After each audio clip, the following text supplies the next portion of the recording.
So good morning to all of you. Welcome you back to the physics class motion.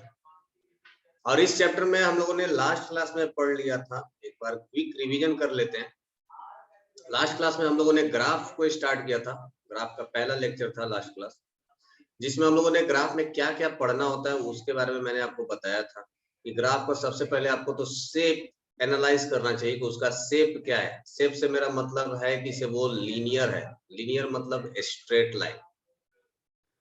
क्या वो straight line है? क्या वो parabolic है? क्या वो पैराबोलिक है? पैराबोलिक मतलब ये वाला शेप को हम लोग बोलते हैं पैराबोला। ऐसा ऐसा ऐसा यू शेप जो होता है ना, जिसको बोलते हैं U shape, that is called as parabolic. तो पैराबोलिक होगा, इसका मतलब कौन सा हो गया? Quadratic equation. क्वाड्रेटिक इक्वेशन तो ये हो गया। इसके बाद फिर हमने क्या बोला था कि एक चीज दूसरा जो होता है वो होता है हाइपरबोलिक टाइप होता है। हाइपरबोलिक, और हाइपरबोलिक कैसा होता है? ये अगर ग्राफ हो गया तो इस शेप का ओवर होता है, कटा हुआ चांद की तरह ऐसा। ये जो शेप होता है इसको हम लोग बोलते हैं हाइपरबोलिक। इसका मतलब होता है इनवर्स प्रोपोर्शन। इनवर्स प्रोपोर्शन दो तरह का होता है, एक होता है डायरेक्ट प्रोपोर्शन होता है और एक होता है इनवर्स प्रोपोर्शन होता है। तो ये हो गया इनवर्स प्रोपोर्शन, ठीक है। तो एक तो आप एनालाइज कर लेंगे कि उसका शेप कैसा है, दूसरा आप एनालाइज करेंगे कि उसका स्लोप हमें क्या प्रोवाइड करता है। स्लोप हमें क्या देगा? स्लोप हम लोग कैसे फाइंड आउट करते हैं? Unit of Y axis, unit of Y divided by unit of X कर दीजिए। यूनिट ऑफ एक्स एक्सिस कर दीजिए तो आपको मिल जाएगा, यहां से इन दोनों के पास से मिल जाएगा कि आपका ये जो स्लोप है हमें कौन सा फिजिकल क्वांटिटी देने वाला है। वेलोसिटी देगा, एक्सेलरेशन देगा, फोर्स देगा, क्या देगा, ये सब कुछ हमें इस स्लोप से पता चल जाएगा। आप स्लोप निकाल के चेक कर लीजिए। थर्ड, एरिया अंडर कर्व निकालिए। एरिया अंडर कर्व, यहां पर हम लोग क्या करते हैं? Unit of Y axis multiplied by unit of X axis कर लीजिए। यूनिट ऑफ एक्स एक्सिस ये आप करेंगे तो आपको आइडिया लग जाएगा कि ये फाइनल जो यूनिट बनता है वो कौन सा फिजिकल क्वांटिटी के लिए है। तो करस्पॉन्डिंग आप ये भी फाइंड आउट कर सकते हो कि एरिया अंडर कर्व हमें क्या देगा। जरूरी नहीं कि हमेशा आपको एरिया अंडर कर्व मिले ही मिले, कुछ ना कुछ फिजिकल क्वांटिटी बताए, जरूरी नहीं है। हमेशा आपको हर एक ग्राफ स्लोप उसका कोई फिजिकल क्वांटिटी देगा, ये भी कोई जरूरी नहीं है। Yes, hello, Abhishek is there? Yes sir, good morning sir. हाँ, गुड मॉर्निंग, आ गया। Yes sir. चलो, तो अभी तक हम लोग कल का रिवीजन कर रहे हैं। सो ये हो गया एरिया अंडर कर्व के बारे में।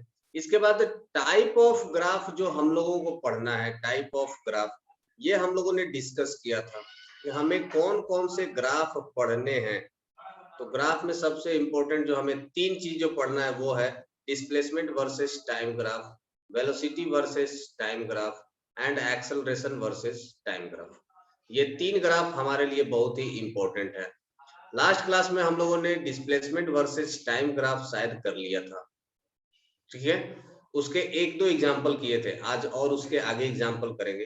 तो डिस्प्लेसमेंट वर्सेस टाइम ग्राफ में इंपॉर्टेंट क्या था कि जनरली देखिए दो तरह का डिस्प्लेसमेंट वर्सेस टाइम ग्राफ मिलेगा आपके सिलेबस में। मोस्टली जो आपको मिलेगा वो कौन सा मिलेगा? डिस्प्लेसमेंट वर्सेस टाइम ग्राफ में वो लीनियर ही ग्राफ मिलने वाला है। तो मैंने बोला था कि दो तरह का आपको ग्राफ मिलेगा, एक स्ट्रेट लाइन और दूसरा जो मिलेगा वो कुछ ऐसा कर्व लाइन होता है। कर्व कुछ भी हो सकता है, ऐसा भी हो सकता है, ऐसा ऐसा कुछ भी कर्व बना देगा। तो स्ट्रेट लाइन जो होगा that will be the uniform motion.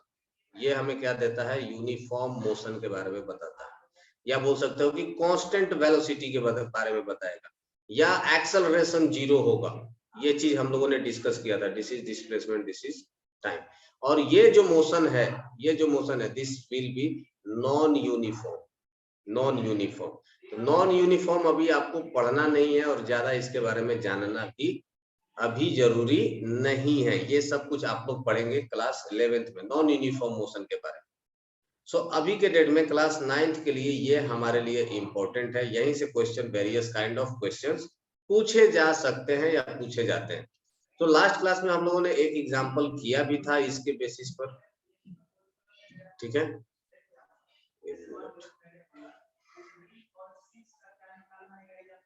Just minute, लिख दिया मैंने, डायरेक्ट 6 पेज पे लिख दिया।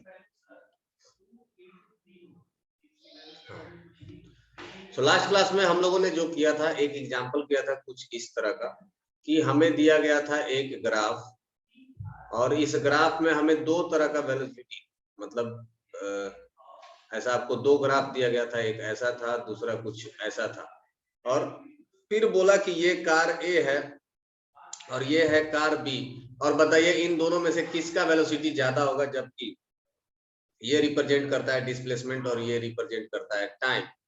तो हम सब लोगों ने फाइंड आउट किया था कि इसको सॉल्व करने का बेस्ट तरीका ये है कि या तो आप इसको पीछे की तरफ एक्सपेंड कर दीजिए, इलोंगेट करिए, इसको पीछे ला करके मिलाइए, इसको भी पीछे ला करके मिलाइए, और दोनों का एंगल मेजर करिए कि कौन ज्यादा एंगल बना रहा है, ये वाला कि ये वाला, ठीक है। या आप इसको नॉर्मली यहाँ पर भी आप ऐसे जो एक्स एक्सिस है, एक्स एक्सिस को पैरेलली शिफ्ट कर सकते हैं और ऑब्जर्वेशन के द्वारा भी मेजर कर सकते हैं। This is θ1 and this is θ2, which one is greater, जिसका जिसका थीटा बड़ा उसका स्लोप बड़ा, ये हमेशा ध्यान में रखिएगा। θ2 ग्रेटर देन θ1, इसका मतलब slope of B is greater than slope of A।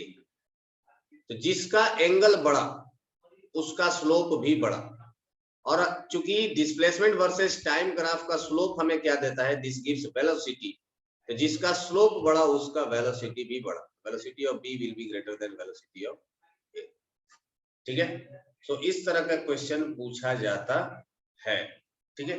एक एक जो क्वेश्चन है ये बहुत ही सिंपल है, थोड़ा सा इसमें दिमाग लगाने वाला है। दिस इज टाइप 1, एक तरह का ये क्वेश्चन हो जाता है कि आपको स्पीड बताना है कि कौन ज्यादा फास्ट चल रहा है ना। दूसरा जो टाइप का जो क्वेश्चन इसमें पूछा जा सकता है, जैसे मान लीजिए कि ये हमारे पास एक ग्राफिकल सिस्टम हो गया और हमने ड्रॉ किया यहाँ पर ये एक आपका हो गया y एक्सिस, ये आपका हो गया x एक्सिस, और यहाँ पर हम टाइम को रिप्रेजेंट कर देते हैं।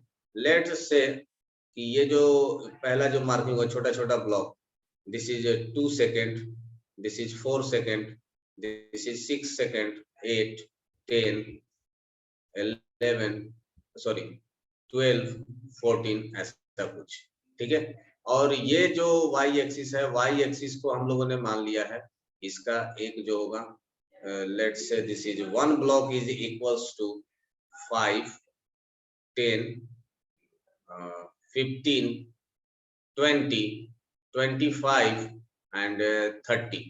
This is in meter, displacement in meter, and this is time in second, ये आपको दिया जाएगा ऐसा। अब मैं यहाँ पर 2-3 ग्राफ ड्रॉ कर लेता हूँ, जैसे एक एनसीईआरटी में इस तरह का क्वेश्चन दिया गया है, that's a quite good one. एक ग्राफ ऐसा है कुछ, ठीक है, दूसरा ग्राफ कुछ इस तरह का है, और एक जो ग्राफ है वो कुछ ऐसा है, ये मान लीजिए कि ऐसा है,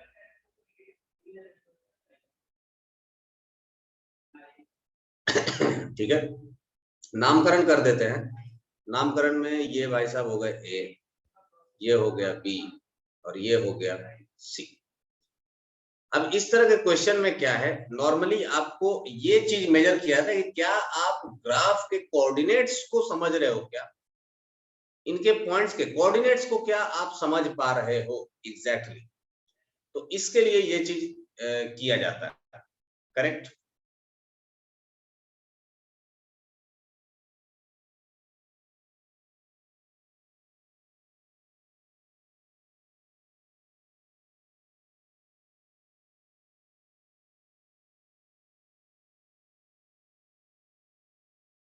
सर आपका आवाज नहीं आ रहा।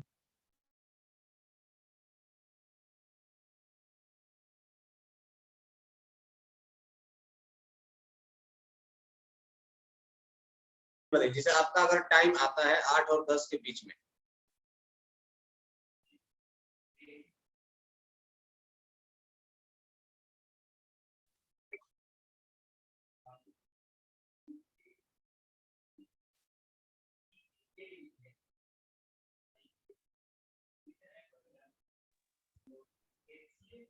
ठीक है, अगर आपका टाइम आता है सपोज दैट 8 और 10 के बीच में, तो आप मुझे टाइम बता सकते हो, बिकॉज देखो एग्जैक्टली ये ग्राफ तो है नहीं, एग्जैक्ट मैच नहीं कर रहा होगा कहीं पर भी, आप मुझे टाइम का रेंज बता सकते हो, जैसे आंसर बता सकते हो 8 to 10 सेकंड के बीच में, ऐसा कुछ आप आंसर सेंड कर सकते हैं मुझे, चैट बॉक्स में आप आंसर मुझे सेंड करिए।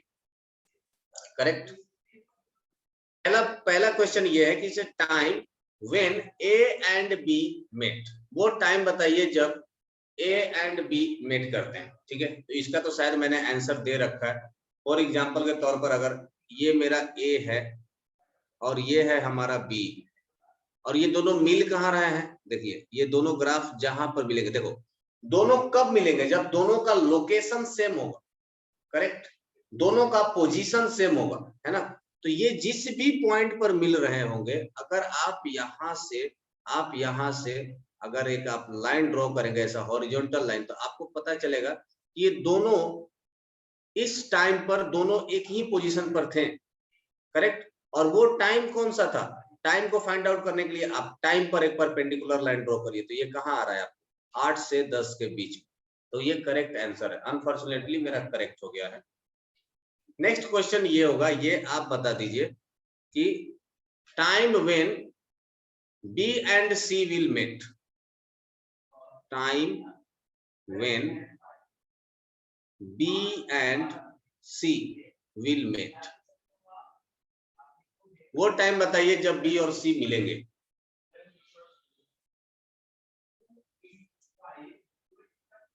ओके सुमन, ये आपने किसका आंसर दिया था, फिर से समय का आंसर दे दीजिए मुझे, बी और सी कब मिलेंगे। Yes Gautam, correct. ना ना ना ना गौतम, क्या कर रहे हो गौतम।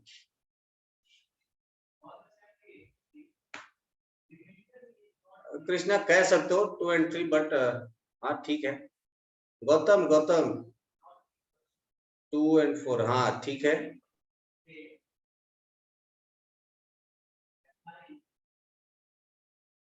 ठीक है, ओके यस सुमन करेक्ट। सो मैक्सिमम लोगों ने बोला है कि 3 and 4 के बीच में, तो उन्होंने क्या किया है कि एक अप्रोक्सीमेशन ले लिया कि यहाँ पर ये हाफ होगा, ये हाफ होगा, ये हाफ होगा, इस तरह से अप्रोक्सीमेशन में उन्होंने लिया है। But yes you can say that 3 and 4, या बोल सकते हो कि 2 and 4 के बीच में। ये हमने कैसे फाइंड आउट किया गौतम, ये मेरा कार नंबर बी है, ये मेरा कार नंबर सी है, ये दोनों मिल कहाँ रहे हैं, देखो इस पॉइंट पर दोनों आकर के मिल रहे होंगे। ऐसा मैं क्यों बोल रहा हूँ, क्योंकि दोनों का लोकेशन सेम है, दोनों सेम डिस्प्लेसमेंट पर है ना, दोनों का पोजीशन सेम है, इसका मतलब ये दोनों इस टाइम पर आकर के मिल रहे होंगे। तो करस्पॉन्डिंग आप ऐसे फाइंड आउट कर सकते हो। Correct, so here it will B answer around 2 to 4 second, इनके बीच में कभी ना कभी वो मिले होंगे। नेक्स्ट क्वेश्चन अगर मैं इसी में पूछूं कि बताइए अब बी सी हो गया, ए बी हो गया, ए एंड सी कब मिलेंगे, ए एंड सी का मिलन का समय बताइए।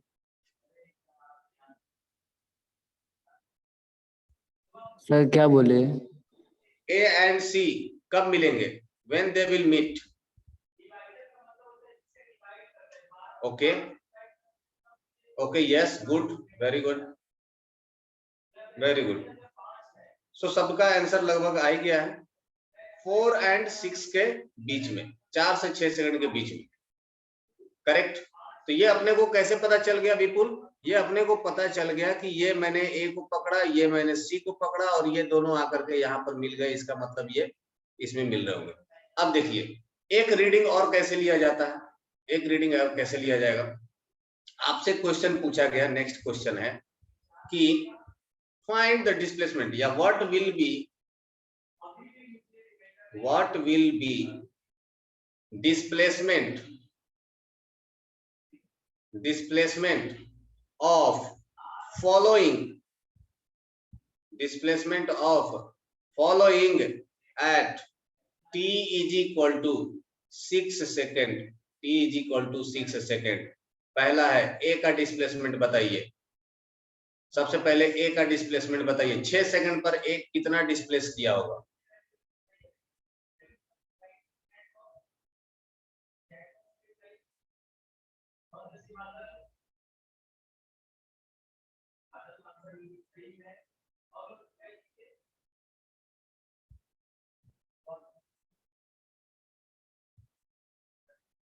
ओके, यस सुमन, वेरी गुड।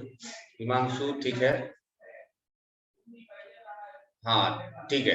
सो मैक्सिमम लोगों ने बोला है कि 15 से 20 के बीच में। So let's check it out कि क्या आपने सही बोला है क्या। सो चेक करते हैं। देखिए ये 6 सेकंड हो गया, तो हम लोगों को 6 सेकंड में अगर डिस्प्लेसमेंट फाइंड आउट करना है तो क्या करेंगे? 6 सेकंड के परपेंडिकुलर एक लाइन ड्रॉ किया ऐसा। किसके बारे में पूछा गया है? ए के बारे में। ओहो, 6 सेकंड में ए कहाँ था? इस पॉइंट पर था, यहाँ पर था। इसका मतलब ये कहाँ पहुंचा होगा? लगभग इसका डिस्प्लेसमेंट कितना होगा? 15 के बाद और 20 के पहले, तो 15 से 20 के बीच में ये कहीं ना कहीं होगा। सो मैक्सिमम लोगों का आंसर करेक्ट है। ऐसा ही मैं अगर पूछूं कि चलिए बताइए बी का बताइए, बी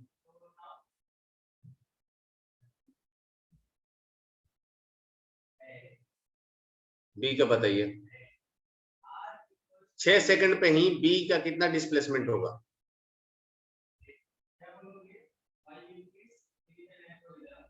सेम ही होने वाला है ना? तो आप समझ गए आप लोग कि मैं क्या कहना चाह रहा हूं, है ना? तो ये छोटे छोटे क्वेश्चंस हैं, मतलब बेसिक क्वेश्चन है इसको कहते हैं कि आपको किस टाइम पर कौन सा ऑब्जेक्ट कहाँ है, क्या है, तो आपको क्या करना पड़ेगा? इस चीज के परपेंडिकुलर जाना पड़ेगा एंड देन चेक करना पड़ेगा कि ये कहां पर है। नेक्स्ट क्वेश्चन जो होगा, नेक्स्ट क्वेश्चन ये पूछ रहा हूं कि which car will be faster, which car is faster, कौन सा कार इसमें से फास्टर है, तेज है?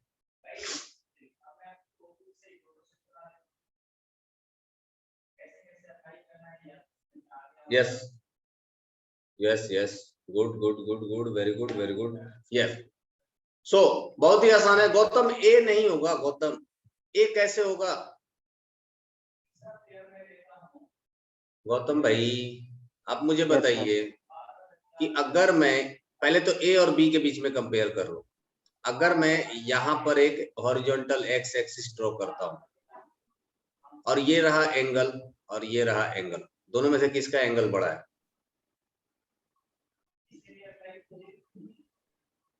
बोलो सर बी का।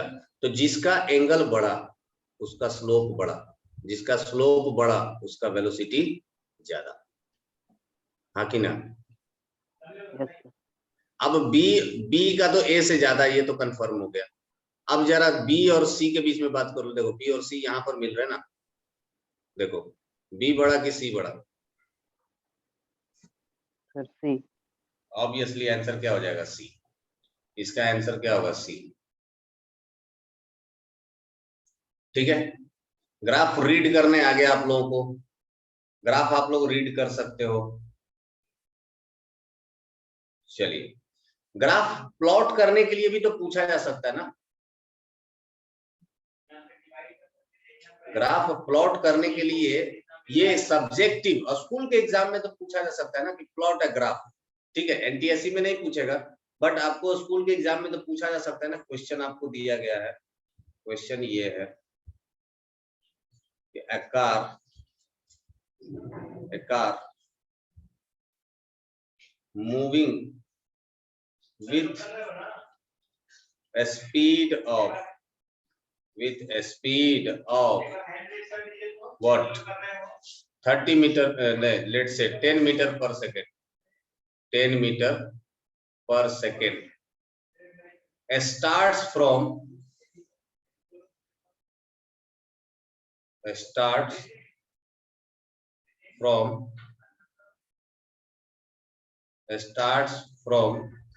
x इक्वल टू 0, या बोल सकते हो कि इनिशियली, ऐसे नहीं, इसको ऐसे लिख सकते हैं,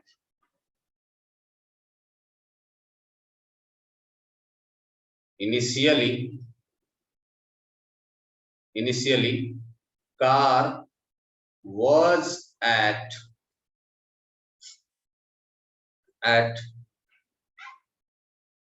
let's say it is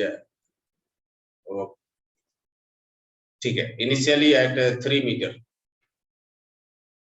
So draw a graph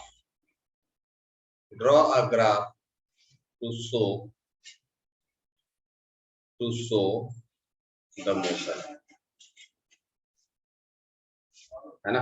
तो एक ग्राफ ड्रॉ करिए और ग्राफ ड्रॉ करके हमें इसका मोशन शो करिए। इस तरह के क्वेश्चन को हम लोग ग्राफ कैसे प्लॉट करेंगे? Anyone has idea how to plot a graph? हाँ जी, हाँ सर वो क्या लिखे हैं, initially car was at 3 metre, हाँ, इसका मतलब पहले से उसका डिस्प्लेसमेंट कितना है? 3 मीटर है, ठीक है। जैसे मान लो कि ये ओरिजिन है, t इज इक्वल टू 0, ये ओरिजिन है, तो कार जब स्टार्ट हो रहा है तो ऑलरेडी वो ओरिजिन से पहले से कितना है? 3 मीटर की दूरी पर है, हमारा ओरिजिन यहाँ पर है। अब यहाँ से कार मूव करना स्टार्ट कर रहा है, मतलब हम टाइम कहाँ से स्टार्ट करेंगे? जब कार पहले से 3 मीटर की दूरी पर होगा तब, करेक्ट। अब यहाँ से ये मूव करना स्टार्ट करेगा, ये लोग मूविंग, बताइए। तब इसके ग्राफ को हमको रिप्रेजेंट करना है। ग्राफ को हम लोग कैसे रिप्रेजेंट कर सकते हैं? Displacement versus time graph draw करिए, बताइए प्रोसीजर क्या होगा? Anyone has idea how to draw a graph? Sir हाँ सर 3 मीटर जितना टाइम में वो ट्रेवल करेगा, हम टाइम निकाल लेंगे, फिर दोनों एक्स और वाई एक्सिस का कोऑर्डिनेट निकाल लेंगे। बिल्कुल, हम लोगों ने यहाँ पर एज्यूम कर लिया है कि लेट जो वाई एक्सिस होगा, that Y axis will be displacement. Actually Y axis को नीचे लिखना चाहिए था। तो हम लोग मान लेते हैं कि जो एक्स एक्सिस है, X axis that will be what? Time, and the Y axis will be what? Displacement. अब यहाँ पर एक टेबल बना लेंगे क्या? अगर t इज इक्वल टू 0 होगा, t is equal to 0, displacement कितना है? 3 metre, correct. t is equal to 1 second, displacement कितना होगा? 3 मीटर तो है ही पहले से, 10 प्लस ये आगे और 10 मीटर आगे चला जाएगा, बोले तो ये कितना हो जाएगा? 10 प्लस 3, ठीक है। t is equal to 2 second, t is equal to 2 second पर ये कहाँ होगा? 3 मीटर पहले से था, और t is equal to 2 second पर कितना हो जाएगा? 3 प्लस 10 इंटू 2, बोले तो कितना हो जाएगा? 23। अब 10 ऐसे ही बढ़ाते चले जाइए, t is equal to 3 second पर कितना हो जाएगा? ये 33, ये हो गया। ये हमारे पास रीडिंग हो गया ऐसा। अब इस रीडिंग को लेकर के हमें क्या करना है? कैलकुलेट करना है, ग्राफ प्लॉट करना है। ग्राफ कैसे प्लॉट करेंगे? मान लीजिए ये हमारे पास ग्राफ हो गया। सबसे पहले तो हमने क्या कर लिया? एक वाई एक्सिस ले लिया, ये ले लीजिए हमारा वाई एक्सिस,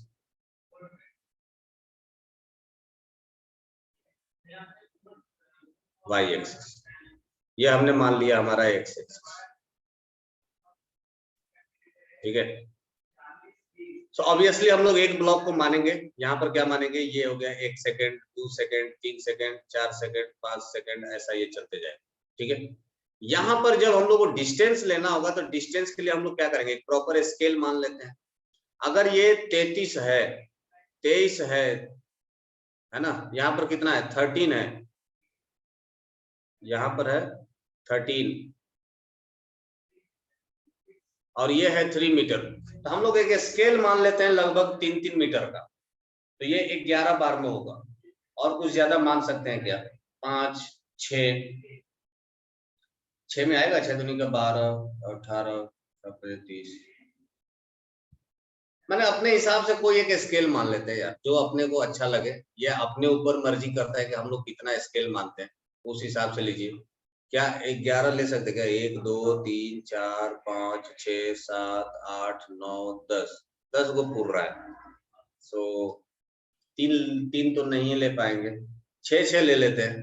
तो मान लीजिए कि एक ब्लॉक इज इक्वल टू कितना, ये है 6 मीटर, तो ये हो जाएगा कितना 12, ये हो जाएगा कितना 13, सॉरी 18, ये हो जाएगा कितना 24, ये हो गया 30 और ये हो गया 36।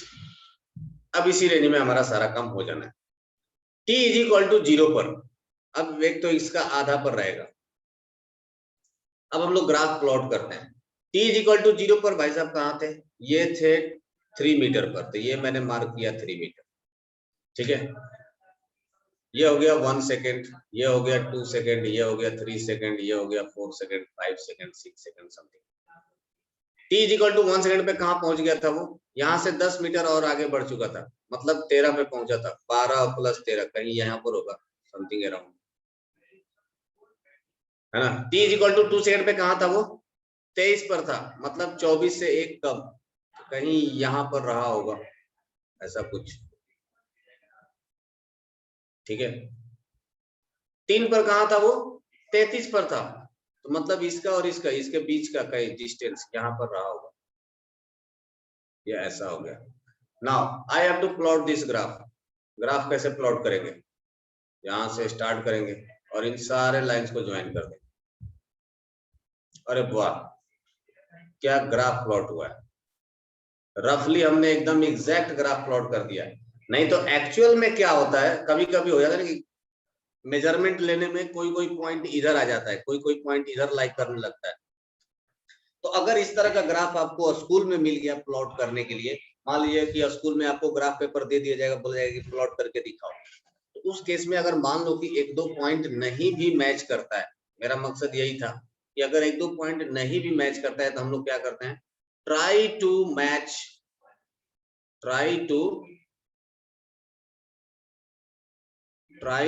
join maximum पॉइंट को कोशिश करिए कि वो ज्वाइन हो जाए। और 1-2 पॉइंट अगर छूट भी जाता है तो कोई बड़ी बात नहीं है, कोई दिक्कत नहीं है, ऐसा होता है जी। सर जरूरी है कि एक ही स्ट्रेट लाइन में सारा पॉइंट मैच होना चाहिए? हम नहीं, एक पॉइंट इसलिए तो मैं बोल रहा हूँ try to join maximum point. कोशिश करिएगा ना कि कम से कम 4-5, देखो स्ट्रेट लाइन ड्रॉ किया जाता है कोई भी 2 पॉइंट के बीच, करेक्ट। कोई भी ग्राफ प्लॉट करने के लिए मिनिमम 3 से 4 रीडिंग चाहिए, है ना। नहीं तो 2 रीडिंग लोगे तो हमेशा वो स्ट्रेट लाइन ही आएगा, ये श्योर शॉट है, क्योंकि स्ट्रेट लाइन हमेशा 2 पॉइंट के बीच में ड्रॉ किया जाता है। तो किसी भी ग्राफ का शेप क्या होगा, इसको पता करने के लिए कम से कम 3-4 पॉइंट चाहिए। अब ऐसे 3 पॉइंट जोड़ेंगे तो ये ग्राफ कैसा बन जाएगा, देखो कर्व बन गया कि नहीं। तो एटलीस्ट आपको 3 रीडिंग चाहिए। अब मान लो कि आप रीडिंग ले रहे हो कम से कम, तो हम तो बोलेंगे कि एटलीस्ट 5 रीडिंग रखिए अपने पास। मान लीजिए कि 5 में से अगर 3 पॉइंट स्ट्रेट लाइन में मिल रहा है तो 2 पॉइंट को साइड में करो, रहने दो, नहीं ज्वाइन करो उसको, समझ गए। जैसे मान लो कि आप रीडिंग ले रहे हो, रीडिंग लेते समय एक पॉइंट कहीं इधर आ गया, है ना, एक पॉइंट कहीं इधर आ गया, तो ये लमसम लग रहा है ना कि हाँ ये इसके साथ करीब में गुजर रहा है। अब एक पॉइंट इधर आ जाता तो थोड़ा लफड़ा हो जाता है कि नहीं। ये लमसम स्ट्रेट लाइन में है तो कोई दिक्कत नहीं है, you can join this line straight, correct. इसके बाद आपने जो ये ग्राफ लिखा है तो आप इसको जरूर रिप्रेजेंट करेंगे कि दिस इज व्हाट, डिस्प्लेसमेंट, है ना, दिस इज व्हाट, डिस्प्लेसमेंट। या तो आप यहां पर लिखिए या आप यहां पर सिंपल सिंबल दे करके इसका यूनिट जरूर लिखिए। यूनिट क्या है, दिस इज टाइम और ब्रैकेट में लिख दीजिए सेकंड। या तो आप यहां पर लिख दीजिए, और नहीं तो ग्राफ के कहीं पे ऊपर कॉर्नर में you have to write this, you have to know Y axis आपको क्या रिप्रेजेंट कर रहा है। y axis, it represents what? Displacement. यहां पर आप लिख दीजिए डिस्प्लेसमेंट, किसमें? सेकंड में। ठीक है, ये हो गया हमारा एक्स एक्सिस। एक्स एक्सिस हमें क्या रिप्रेजेंट कर रहा है जी? सर डिस्प्लेसमेंट मीटर में ना। अरे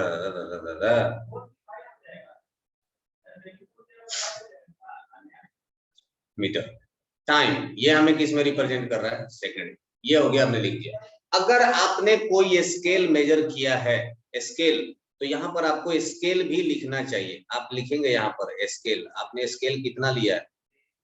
अब जैसे मान लीजिए कि यहाँ पर तो मुझे छोटा छोटा दिख रहा है, मतलब बड़ा बड़ा ब्लॉक है। अगर इस ब्लॉक का साइज काफी छोटा कर दिया जाए, कहाँ गया? इस ब्लॉक का साइज काफी हम छोटा कर देते हैं, जो कि आपको नॉर्मल ग्राफ पेपर में देखने को मिलता है। जो आप लोग ग्राफ पेपर खरीदते हो उसमें ऐसा ही कुछ दिखने को मिलता होगा।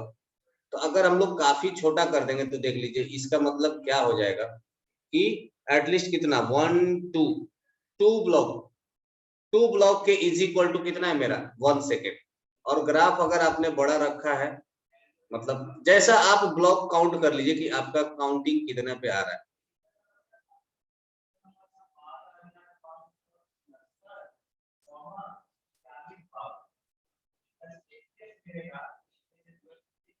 ये था कुछ लगभग इतना था, चलिए मान लेते हैं ये लगभग है। तो स्केल में आप क्या कर लेंगे, यहाँ पर ब्लॉक काउंट कर लीजिएगा। अब चूंकि 1 ब्लॉक इज इक्वल टू कितना है? 1 है, तो हम यहाँ पर क्या लिखेंगे? 1 ब्लॉक इज इक्वल टू क्या? 6 metre and 1 block is equal to कितना? 1 सेकेंड। ये किस पर है? वाई एक्सिस पर, और ये किस पर है? एक्स एक्सिस पर।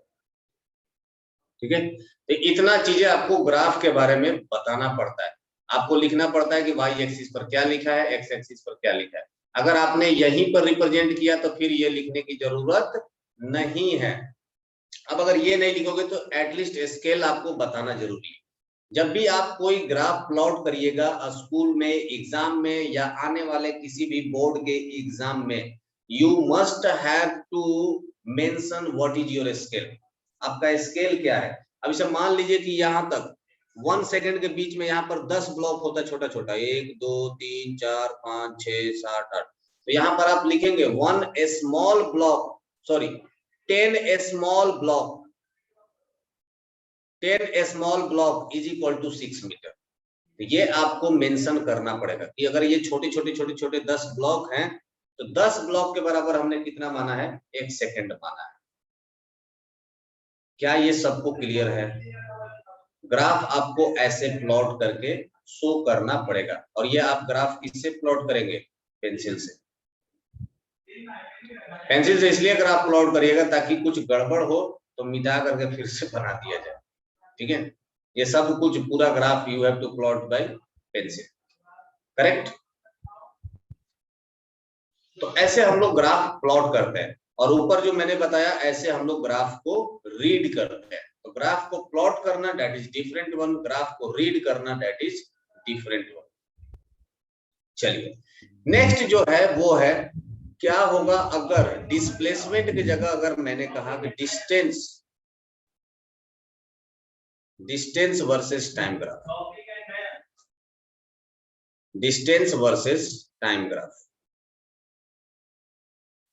अगर मैं पूछता हूं कि डिस्टेंस वर्सेस टाइम ग्राफ होगा तो क्या होगा? तो देखिए, पहली बात, डिस्टेंस वर्सेस टाइम ग्राफ में जो भी आपको ग्राफ मिलेगा, है ना, डिस्टेंस वर्सेस टाइम ग्राफ में जो भी आपको मिलेगा,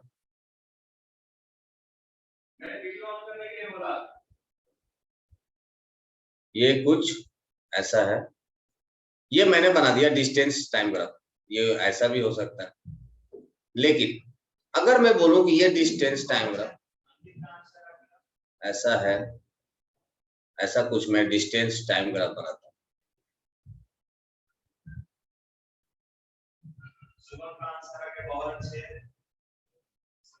हेमंत बिल्कुल बताएंगे, लेकिन जब उस पोजीशन पर पहुंचेंगे तब तो डिराइव कर पाएंगे ना। डिस्प्लेसमेंट वर्सेस टाइम ग्राफ से कुछ भी डिराइव नहीं किया जाता है, सब कुछ डिराइव किया जाएगा वेलोसिटी वर्सेस टाइम ग्राफ से।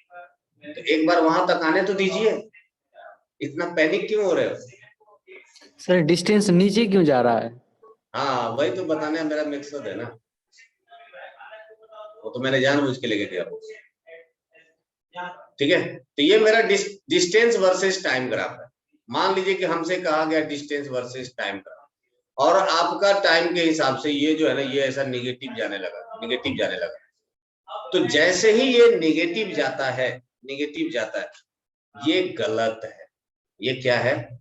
ये गलत है। क्यों? बिकॉज यहाँ पर एक नोट कर लेते हैं, because distance can not be negative. Distance can not be negative, can't be negative. Distance कभी भी नेगेटिव नहीं हो सकता, इसलिए ये ग्राफ क्या है? गलत है। आप इसको नेगेटिव नहीं बना सकते हैं। ये तब तक ठीक है जब तक कि ये पॉजिटिव में है ना। इस एक्सिस पर ये ऊपर पॉजिटिव होता है और नीचे क्या होता है? नेगेटिव होता है। और जैसे ही ये नेगेटिव गया, ये काम खत्म हो गया, है ना। तो कभी कभी जो क्वेश्चन एक इस तरह से क्वेश्चन पूछ दिया जाता है। एक एग्जांपल मैं आपसे पूछता हूँ, you have given a distance versus displacement graph, sorry displacement versus time graph. आपको दिया गया है, ये है डिस्प्लेसमेंट, ये हो गया time, this is given as a stick curve, है ना। और आपको दिया गया है कि ये कुछ इस तरह का है, ओके। ये आपका डिस्प्लेसमेंट वर्सेस टाइम ग्राफ दिया गया और बोला गया है कि इसे draw distance versus time. So you have to draw distance versus time graph. ठीक है, इन सबको, ये इंपॉर्टेंट क्वेश्चन है, टाइप ऑफ क्वेश्चन से इन सबको आप ध्यान में रखिए, नोट करके रखिए, माइंड में रखिए, जैसे रखना है रखिए। अगर आपको डिस्प्लेसमेंट वर्सेस टाइम ग्राफ दिया गया तो यहाँ पर नोट करिए इसका तरीका क्या है। सबसे पहले आपको क्या ऑब्जर्व करना है इस चीज में। सबसे पहला क्वेश्चन आप खुद से पूछिए कि क्या कोई नेगेटिव पार्ट है, क्या कोई नेगेटिव ग्राफ है इसमें? अगर है तो उसको पॉजिटिव बनाइए, अगर है तो पॉजिटिव बना दीजिए। हो गया यही डिस्टेंस वर्सेस डिस्प्लेसमेंट। ठीक है, जो नेगेटिव है उसको पॉजिटिव कर दीजिए, बाकी सब कुछ ठीक है। समझ में आया?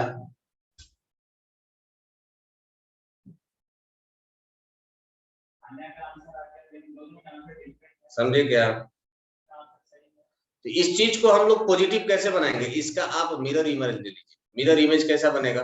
यहाँ पर एक आईना रख दीजिए, यहाँ पर एक आईना रखेंगे तो ये कैसा हो जाएगा? ये एक ऐसा हो जाएगा, ऐसा। डिस्टेंस पॉजिटिव ही रहेगा, जब भी होगा तो पॉजिटिव रहेगा, नेगेटिव नहीं होगा।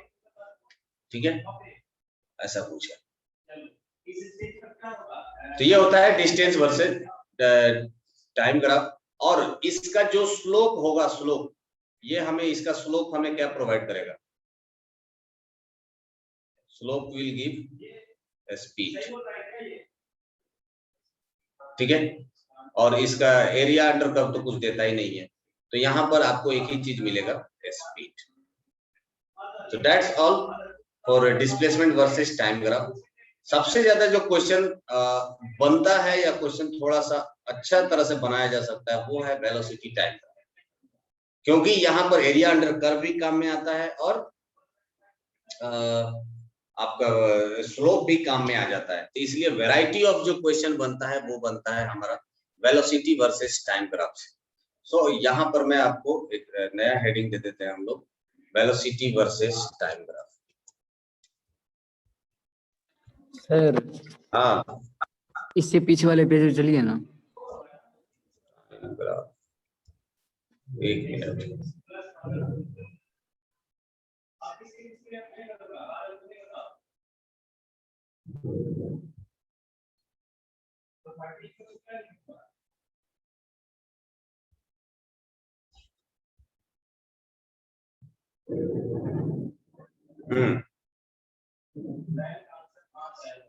बोलिए।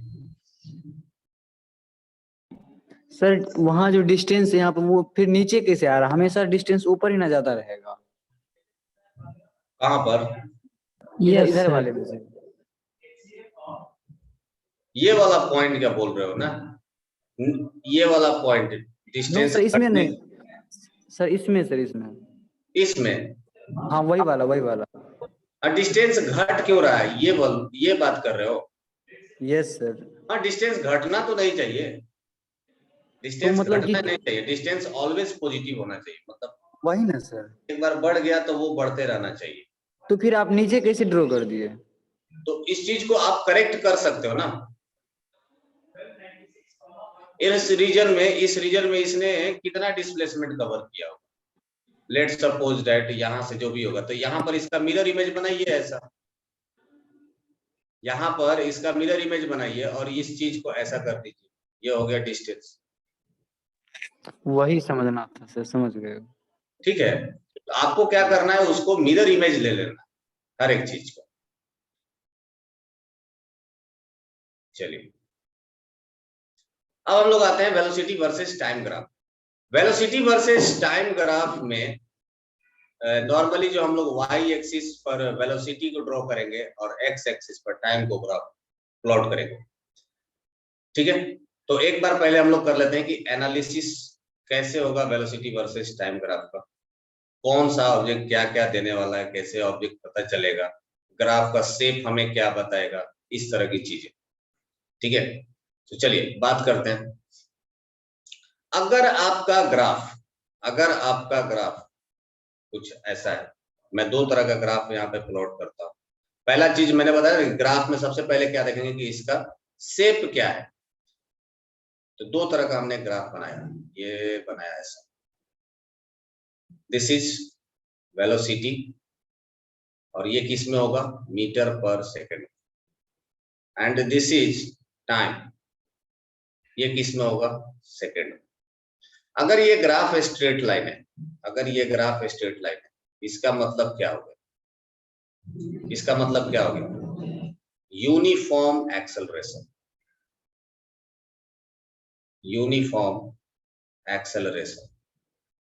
देखिए यहां पर बहुत कंफ्यूजन होता है, सिर्फ यहां पर मैंने डिस्प्लेसमेंट की जगह वेलोसिटी लिखा। अगर ये डिस्प्लेसमेंट होता तो क्या होता, यूनिफॉर्म मोशन होता, यूनिफॉर्म वेलोसिटी मतलब कांस्टेंट वेलोसिटी हो जाता वो।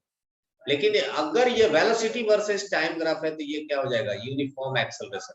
ब्रैकेट में इसको लिख सकते हैं कि कांस्टेंट एक्सेलरेशन।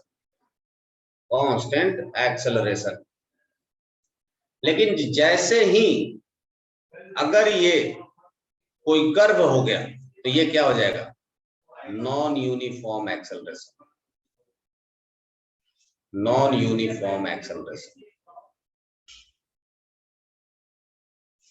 ठीक है, चलिए और क्या इसका दूसरा मतलब क्या हो सकता है, अगर ये यूनिफॉर्म एक्सेलरेशन है या स्ट्रेट लाइन है, इसका मतलब रिलेशन आपका कैसा बनने वाला है, linear.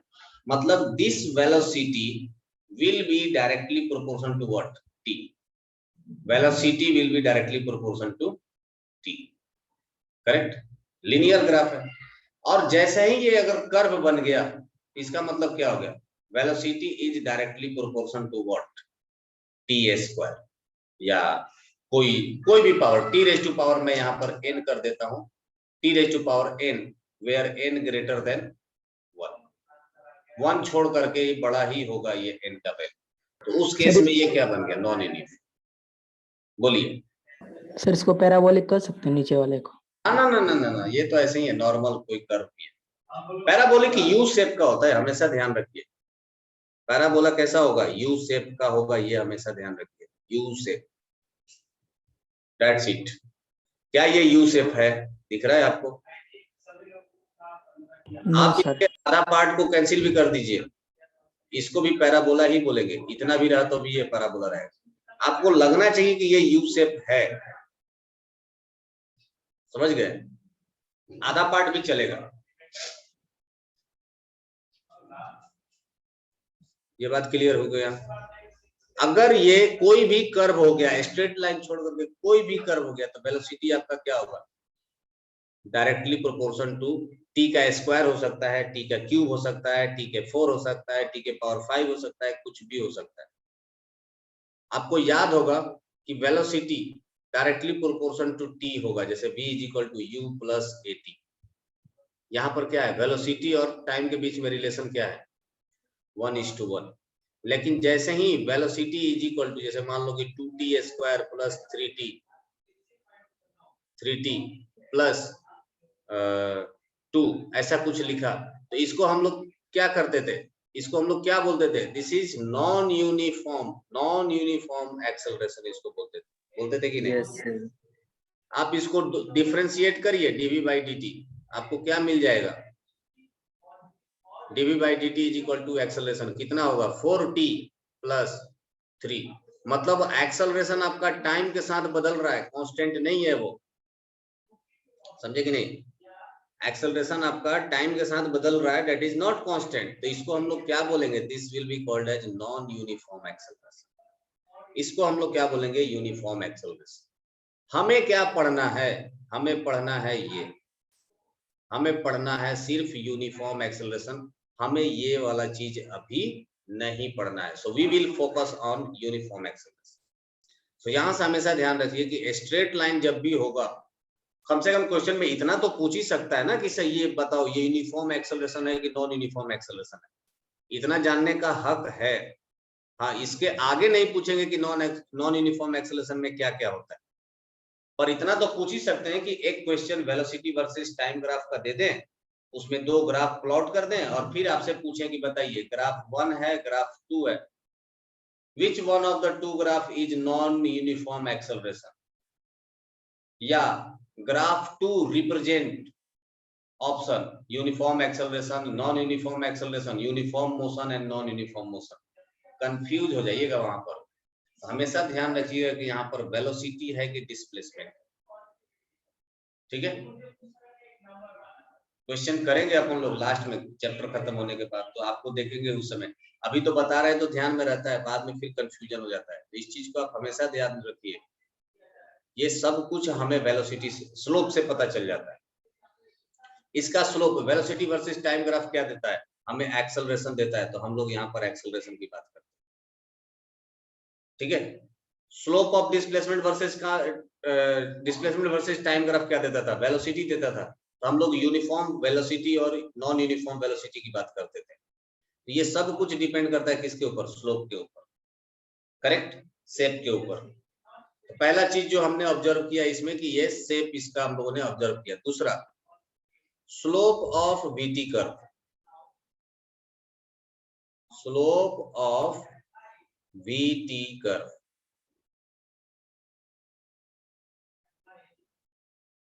Slope of VT curve, ठीक है? स्लोप ऑफ वीटी कर्व हमें क्या देगा? तरीका क्या है सॉल्व करने का? इस्तेमाल करते हैं, स्लोप फाइंड आउट यूनिट करना ऑफ है। Y axis by unit of X axis. Yes, तो मीटर पर second divided by X axis. X axis को अगर हम लोग डिवाइड करेंगे तो क्या हो जाएगा? Divided by second. अच्छा, ये सेकेंड ऊपर चला जाएगा क्या? मीटर इंटू सेकेंड हो जाएगा क्या? यही कंफ्यूजन होता है हमेशा। No sir.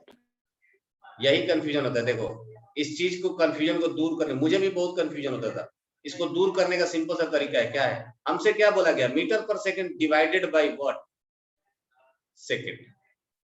तो जब इसको कन्वर्ट करेंगे मल्टीप्लाई में, तो ये क्या हो जाएगा? मीटर पर सेकेंड मल्टीप्लाइड बाय 1/सेकेंड, so it will become metre पर सेकेंड स्क्वायर। मुझे भी बहुत कंफ्यूजन होता था सॉल्यूशन के समय, इसको ऊपर लेके चले जाएं या नहीं जाएं, कब ऊपर चला जाता है कब नीचे चलाता है पता नहीं चलता है ना? So it will be metre पर second square and this will give what? Acceleration.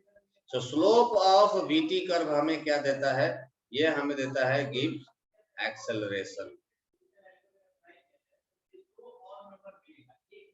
ठीक है, ये हमें एक्सेलरेशन देता है, करेक्ट। तो अगेन स्लोप किसका ज्यादा होगा गौतम? स्लोप किसका ज्यादा होगा? Yes sir. स्लोप किसका ज्यादा होता है?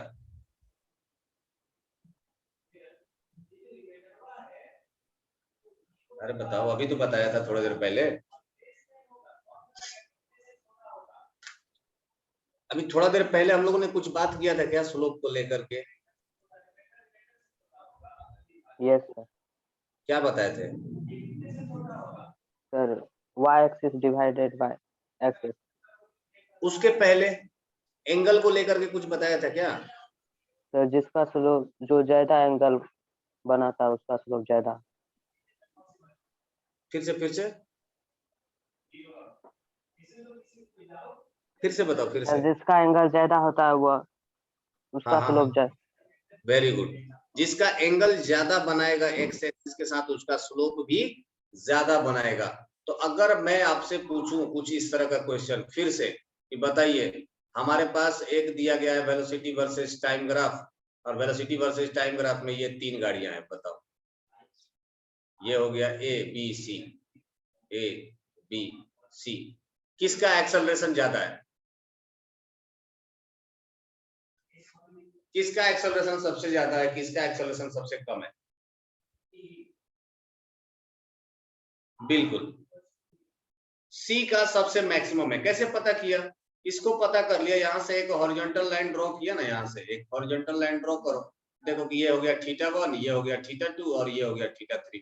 किसका एंगल ज्यादा है? सी का ज्यादा है। सी का ज्यादा है तो ये सबसे ज्यादा एक्सेलरेटेड होगा, हाईली एक्सेलरेटेड होगा, करेक्ट। अच्छा, इसमें फिर मैं इस तरह का भी क्वेश्चन पूछ सकता हूँ कि बताइए, ये मैंने एक आपको ग्राफ पेपर पे बना करके दे दिया और ये कुछ मान के चलो कि ये कुछ ऐसा ऐसे हो गया, ये दो कार हो गया, एक कार हो गया ए, एक कार हो गया बी, है ना। ये हो गया वेलोसिटी, ये हो गया वेलोसिटी वर्सेस टाइम ग्राफ। अगर मैं यहां पर पूछूं कि when car A and B both will meet, when car A and B will meet, what will be your answer? This is t is equal to 4 second. This is t is equal to 3 second. This is t is equal to 2 second. This is t is equal to 5 second, ये 6 second. So question ये है कि ए और B कब मिलेंगे? When, question is when A and B will meet.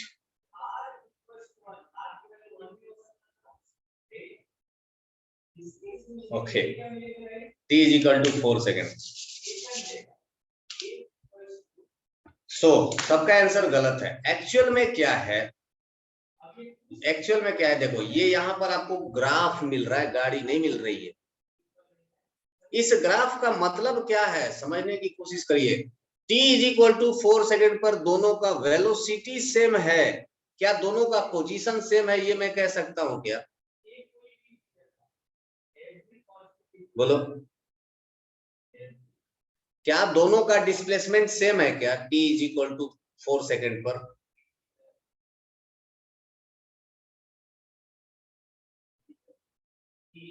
नहीं है ना। ये तो बस यूं हो गया कि एक गाड़ी पटना जा रही है और दूसरा गाड़ी हाजीपुर जा रही है इधर, मतलब एक गाड़ी इधर लखीसराय निकली, दूसरी गाड़ी पटना की तरफ निकला। दोनों को अलग अलग में मेजर कर रहा हूं। ये कार बी है जो कि लखीसराय जा रही है, कार ए है जो कि पटना जा रही है। लखीसराय जाने वाला गाड़ी का velocity t is equal to 4 second पर भी उतना ही था जितना कि पटना जाने वाले गाड़ी का velocity t is equal to 4 second पर था। तो दोनों मिल कैसे सकते हैं? मेरी बात समझ में आई?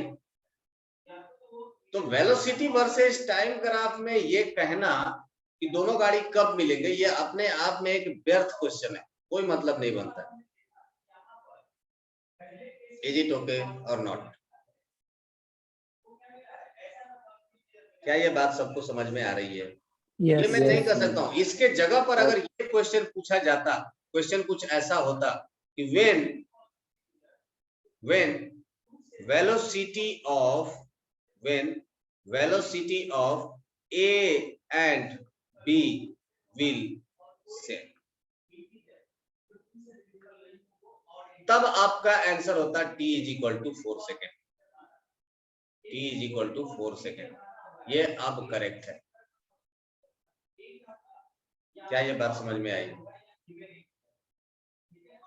सिंपल सा फंडा है। वो डिस्प्लेसमेंट वर्सेस टाइम ग्राफ था, जहां से हम ये कह सकते थे कि दोनों कार का डिस्प्लेसमेंट सेम है।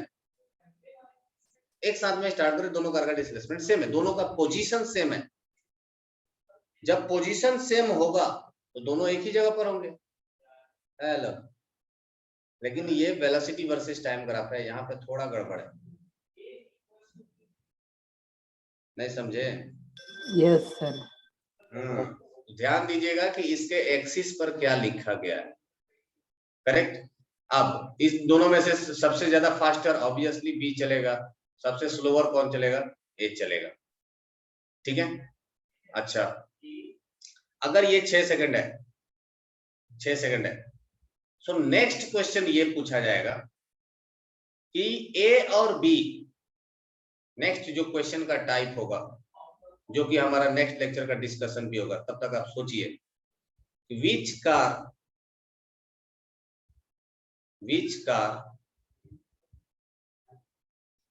कवर मैक्सिमम डिस्प्लेसमेंट, से पता चल जाएगा ना। Displacement between t is equal to 2 to t is equal to 4 second. t is equal to 2 से t is equal to 4 second के बीच में कौन से कार का मैक्सिमम डिस्प्लेसमेंट होगा, ये हम लोग माइक ऑफ कर दो। हाँ जी, ये हमें कैसे पता चलेगा? What will be procedure? तरीका क्या है पता करने का? इसका तरीका है एरिया अंडर कर्व। हम लोग पता है कि वेलोसिटी वर्सेस टाइम ग्राफ का जो एरिया अंडर कर्व होता है, ये हमें क्या देता है? डिस्प्लेसमेंट। तो ये एरिया होगा बी के द्वारा, ये इतना एरिया कवर किया जाएगा बी के द्वारा, और ये देखो इतना एरिया पूरा कवर किया जाएगा ए के द्वारा। अब ये अपने को डिसाइड करना रहेगा कि किसका एरिया बड़ा है। सोचिए किसका एरिया बड़ा है, ए का या बी का? जिसका एरिया बड़ा होगा वो ज्यादा डिस्प्लेस करेगा। अब एक्चुअल में आपको क्या दिया जाएगा? रीडिंग दिया जाता, यहाँ पर इसका वेलोसिटी दिया जाता, इसका वेलोसिटी दिया जाता। तो इस तरह का क्वेश्चन हम लोग करेंगे नेक्स्ट क्लास में। अब हम लोग का एक्चुअल क्वेश्चन वाला समय आ चुका है, जहां पर हम लोग वेरियस टाइप ऑफ क्वेश्चंस करेंगे and then will derive equation of motion. ठीक है ना? तो 3 सेकंड से स्टार्ट ही किया है, तो हम क्या करें? जब क्वेश्चन में पूछा है 2 से 4 के बीच में, तो हमें तो काउंट करना है टोटल डिस्प्लेसमेंट। हमें तो काउंट करना पड़ेगा ना टोटल डिस्प्लेसमेंट। हम तो बोल रहे हैं 2 सेकंड से, तो 2 सेकंड से पहले ये बेचारा रेस्ट में था, तो हम क्या करें? था रेस्ट में, नहीं चल रहा होगा कुछ भी, तब तो बी कम ही होगा, ए ज्यादा हो जाएगा। इस तरह का क्वेश्चन अपन लोग करेंगे, किसका एरिया ज्यादा है, कौन ज्यादा डिस्प्लेसमेंट होगा, t से 2 = 4 सेकंड से t = 8 सेकंड में कितना डिस्प्लेसमेंट होगा। इस तरह का सारा क्वेश्चन हम करेंगे।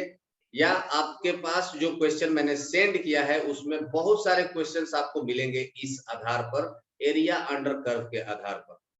एरिया अंडर कर्व ये पॉइंट नंबर 3 है, जो कि